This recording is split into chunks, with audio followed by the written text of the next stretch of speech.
Programang ito ay rated SPG. Striktong patnubay at gabay ng magulang ang kailangan. Maaaring may masiselang tema, lengguwahe, karahasan, sexual, horror o droga na hindi angkop sa mga bata.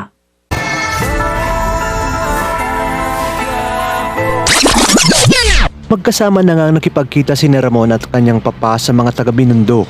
Muling pinaalalahanan ni Ramon ang kanyang papa na huwag masyadong maging bilib kay Greg kung kaya't lumalaki tuloy ang ulo nito.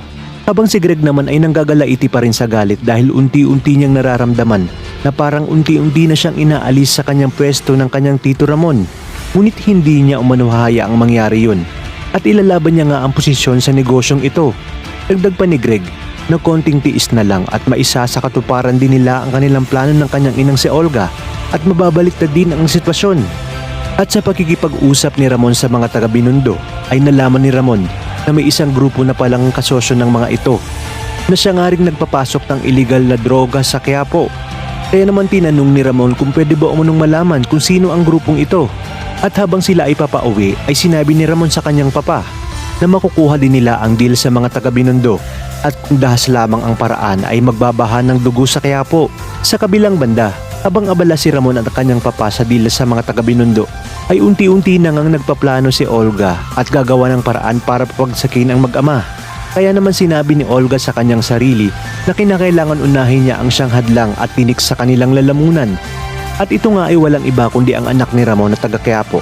Isasama niya ang kanyang mga tauhan at agad na magtutungo sa Quiapo para nga siguraduhin hindi magkikita ang mag-ama. Ngunit sa hindi inaasahang pangyayari ay sakto naman. Nadadaanan ni Ramon ang Quiapo kung kaya't dito makikita ni Ramon si Olga. Magtataka si Ramon kung ano ang ginagawa doon ni Olga kung kaya't sinabi ni Ramon sa kanyang papa na alam niyang may nilulutong plano si Olga na inililihim nga sa kanila. Sa inyong palagay, dito na nga kaya magkukrus ang landas ni Tanggol at Ramon? Lalo na't nasa alanganing sitwasyon ngayon si Tanggol at kinakailangan niya ng karamay. Kaya naman mga kapamilya, kapit lang dahil marami pa tayong dapat abangan. Dito lang sa bagong paborito ng sambayanan, ang FPJ's Batang Quiapo.